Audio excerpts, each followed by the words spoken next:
Good day everyone, I am River Kilang and I am here to present my activity submitted to Search. So, proceed na tayo. In-encode ko na po lahat para hindi na humaba yung video. So, the setup of this code. The code creates an 5x5 grid or a matrix filled with various positive and negative numbers. It also set a total running variable 0. Yan. So, let's go. Dito naman proceed tayo dito sa nested loop.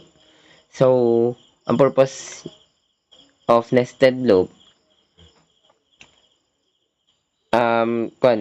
this control para manavigate through a two-dimensional space.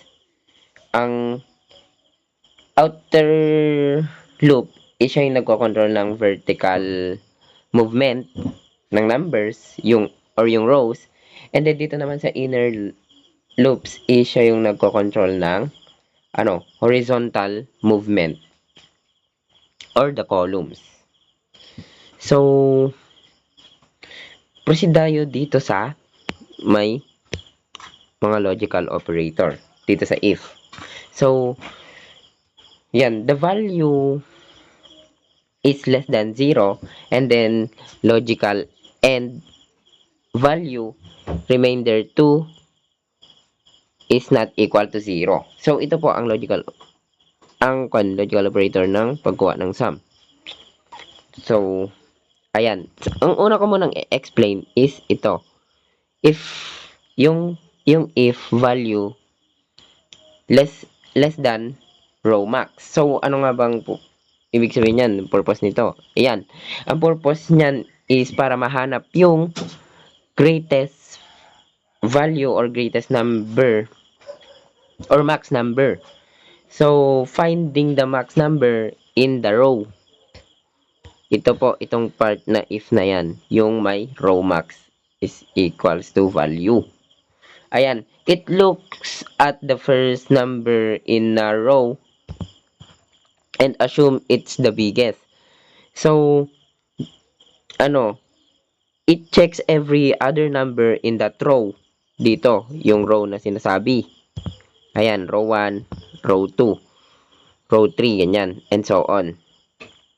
Tapos pag may nakita siyang biggest number, it updates its greatest record.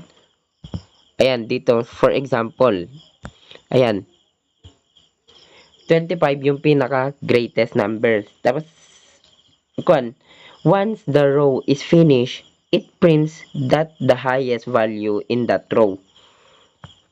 Ayan, hanapin niya yung pinaka-highest or greatest number sa bawat row. And then, dito naman tayo sa finding the, or hindi pala, or yung negative and odd value. While it's looking for the biggest number, it also checks every single line number to see if meet to a specific rule.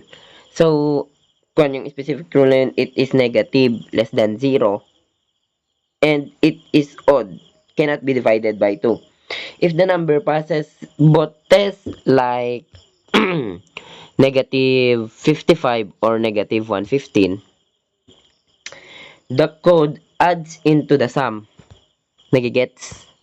Ayan.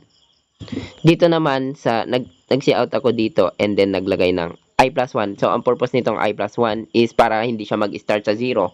Yung counting, mag-start siya sa 1.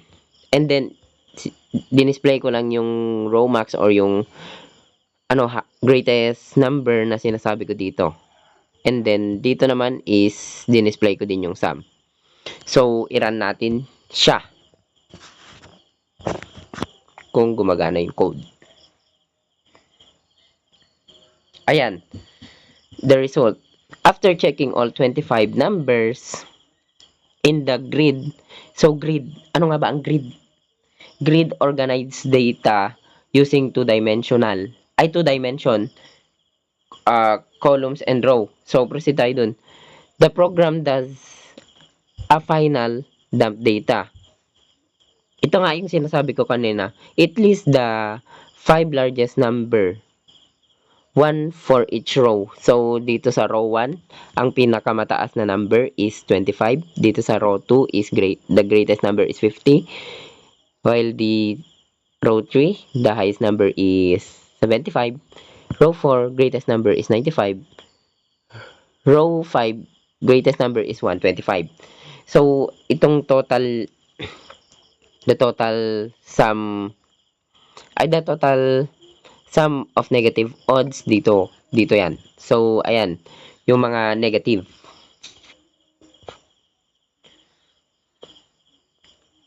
Yan. Ayun lang po. Thank you for watching. Yay!